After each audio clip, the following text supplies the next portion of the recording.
ಇದೇ ನವೆಂಬರ್ 9ರಂದು ನಡೆಯಲಿರುವ ಕರ್ನಾಟಕ ಕಾರ್ಯನಿರತ ಪತ್ರಕರ್ತರ ಸಂಘ ಚುನಾವಣೆ ಪ್ರಯುಕ್ತ ಇಂದು ಬಾಬುರಾವ್ ಯಡ್ರಾಮಿ ನೇತೃತ್ವದ ಪೆನ್ನಲ್ ಅಭ್ಯರ್ಥಿಗಳನ್ನು ಬೆಂಬಲಿಸಿ ಸುದ್ದಿಗೋಷ್ಠಿ ಮಾಡಲಾಯಿತು. ಕಲಬುರಗಿ ಜಿಲ್ಲಾ ಘಟಕದ ಮತದಾನ ನಡೆಯಲಿತ್ತು.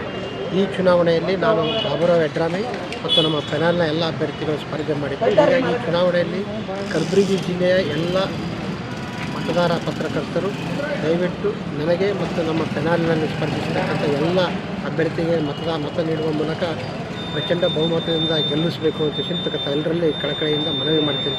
ಕಳೆದ 3 ವರ್ಷಗಳ ಅವಧಿಯಲ್ಲಿ ನಾವು ಕಲಬುರಗಿ ಜಿಲ್ಲಾ ಪತ್ರಕರ್ತರ ಸಂಘದ ಅನೇಕ ಸಮಾಜಮುಖಿ ಜನಪರ ಕೆಲಸಗಳನ್ನು ಮಾಡಿದ್ದೇವೆ. ಹಲವಾರು ಕಾರ್ಯಕ್ರಮ ಈ ಕೋವಿಡ್ ಮೊನ್ನೆ ಬಂದಂಥ ಹೃದಯ ತಪಾಸಣೆ ಸುಮಾರು ಕಲಬುರಗಿ ಜಿಲ್ಲೆ 500ಕ್ಕೂ ಹೆಚ್ಚು ಪತ್ರಕರ್ತರಿಗೆ ನಾವು ಹೃದಯದ ಆರೋಗ್ಯ ತಪಾಸಣೆ ಮಾಸ್ಟರ್ ಚೆಕಪ್ ಮಾಡುತ್ತೇವೆ. ಅದಲ್ಲದೆ ಒಟ್ಟು 5 ಆರೋಗ್ಯ ಶಿಬಿರಗಳನ್ನು ನಾವು ನಡೆಸಿದ್ದೀವಿ.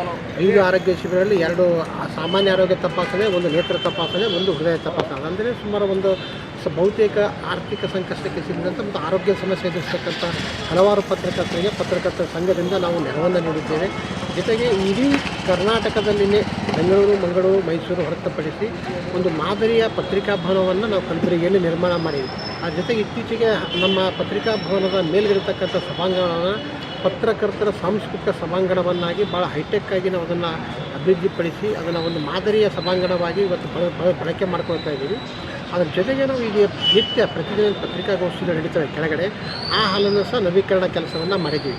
ನಾವು ಮುಂದಿನ ದಿನಮಾನಗಳಲ್ಲಿ ನಾವು ಒಂದಿಷ್ಟು ಹೊಸ ಪತ್ರಕರ್ತರ ಯೋಗಕ್ಷೇಮ, ಅವರ ಆರೋಗ್ಯ ಮತ್ತು ಅವರ ಆರ್ಥಿಕ ಪ್ರಗತಿ, ಹೀಗೆ ಒಂದಿಷ್ಟು ಜನಮುಖಿ ಕಾರ್ಯಕ್ರಮಗಳನ್ನು ಹಾಕಿಕೊಂಡು ನಾವು ಮತ್ತೊಂದು ಸಲ ಚುನಾವಣೆಗೆ ಹೊರಟಿದ್ದೀವಿ.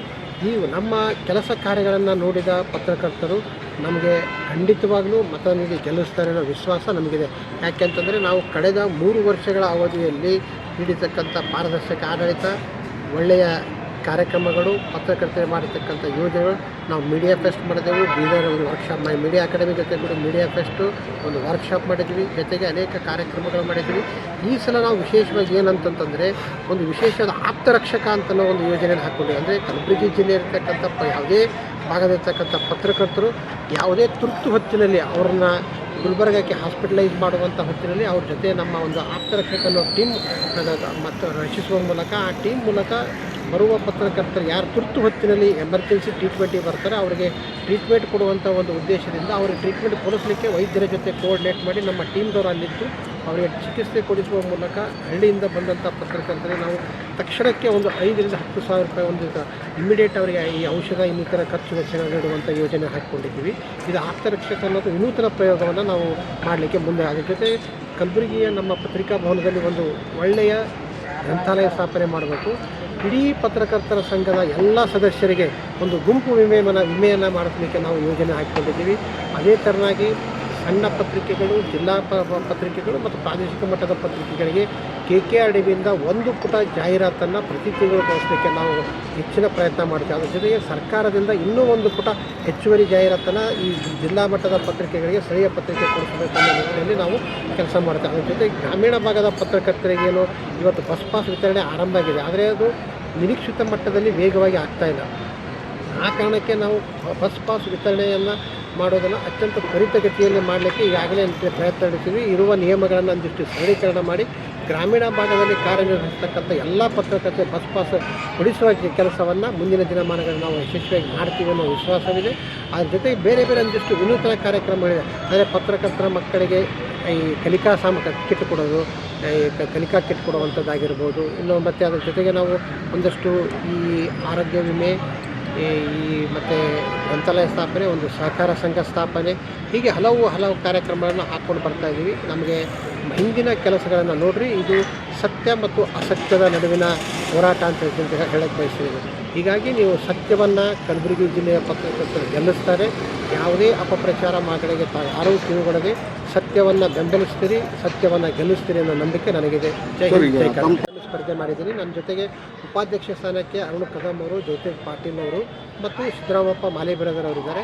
ಕಾರ್ಯದರ್ಶಿ ಸ್ಥಾನಕ್ಕೆ ವಾಸುದೇವ್ ಚೌಹಾಣ್, ರವೀಂದ್ರ ವಕೀಲ್ ಮತ್ತು ಬಾಬುರಾವ್ ಕೋಬಾಳ್ ಅವರು ಸ್ಪರ್ಧೆ ಮಾಡಿದ್ದಾರೆ. ಹಾಗೆ ಪ್ರಧಾನ ಕಾರ್ಯದರ್ಶಿ ಸ್ಥಾನಕ್ಕೆ ಭೀಮಾಶಂಕರ್ ಫಿರೋಜಾಬಾದ್ ಅವರಿದ್ದಾರೆ. ಹಾಗೆ ಉಪಾಧ್ಯಕ್ಷ ನಮ್ಮ ರಾಜ್ಯ ಕಾರ್ಯಕಾರಿ ಸಮಿತಿಗೆ ರಾಜ್ಕುಮಾರ್ ಉದನೂರು ಅವರು ಸ್ಪರ್ಧೆ ಮಾಡಿದ್ದಾರೆ. ಅದು ಬಿಟ್ಟಂತೆ ನಾವು ಖಜಾಂಚಿ ಸ್ಥಾನಕ್ಕೆ ಹಿರಿಯ ಪತ್ರಕರ್ತ ದೇವೇಂದ್ರಪ್ಪ ಕಪ್ನೂರ್ ಅವರ ಸೋದರ ಅಶೋಕ್ ಕಪ್ನೂರ್ ಅವರು ಸಹ ನಮ್ಮ ಖಜಾಂಚಿಯಾಗಿ ನಮ್ಮ ಪ್ಯಾನಲ್ನಿಂದ ಸ್ಪರ್ಧೆ ಮಾಡಿದ್ದಾರೆ. ಅದು ಬಿಟ್ಟ ಜೊತೆಗೆ ಕಾರ್ಯಕಾರಿ ಸಮಿತಿಗೆ ಅಕ್ರಮ್ ಪಾಷಾ, ಡಾಕ್ಟರ್ ಕುಮಾರ್ ಬೆಳಕೋಟ ಮತ್ತು ನಾಗರಾಜ್ ಗದ್ದಿ ಮತ್ತು ಫಿರೋಜ್ ಅಹಮ್ಮದ್ ಮತ್ತು ನಾಚಪ್ಪ ಜಂಬಿಗಿ, ರೇವಣಸಿದ್ದಪ್ಪ, ವೀರೇಶ್ ಮಾಲ್ಗಾರ್, ಶರಣಬಸಪ್ಪ ಜಿಡಗ, ಶಿವಶರಣಯ್ಯ ಮಠಪತಿ, ಶೇಖ್ ಜಾವೀದ್, ಸುಧೀರ್ ಬಿರಾದರ್, ಮಡಿವಾಳಪ್ಪ ಹೇರೂರ್, ಹೀಗೆ ಸುಮಾರು 13 ಜನ ಅಭ್ಯರ್ಥಿಗಳು ನಮ್ಮ ಪೆನಲ್ನಿದ್ದಾರೆ. ಅಂದರೆ ನಮ್ಮ ಪೆನಲ್ ಹೇಗಿದೆ ಅಂತಂದರೆ ಎಲ್ಲ ಪತ್ರಿಕೆಗಳು, ಎಲ್ಲ ತಾಲೂಕುಗಳು ಎಲ್ಲರೂ ಒಳಗೊಳ್ಳುವಂಥ ಒಂದು ಅತ್ಯಂತ ಶಕ್ತಿಶಾಲಿ ಮತ್ತು ಸಮರ್ಥವಾಗಿರ್ತಕ್ಕಂಥ ಪೆನಲ್ ಆಗಿದೆ. ಹೀಗಾಗಿ ಈ ಪೆನಲನ್ನು ಎಲ್ಲ ಸದಸ್ಯರನ್ನ ಗೆಲ್ಲಿಸ್ಕೊಂಡು ಬರಬೇಕು ಅಂತೇಳಿ ತಮ್ಮೆಲ್ಲರಲ್ಲಿ ಕಳಕಳಿಯಿಂದ ಮನವಿ ಮಾಡ್ತೀನಿ.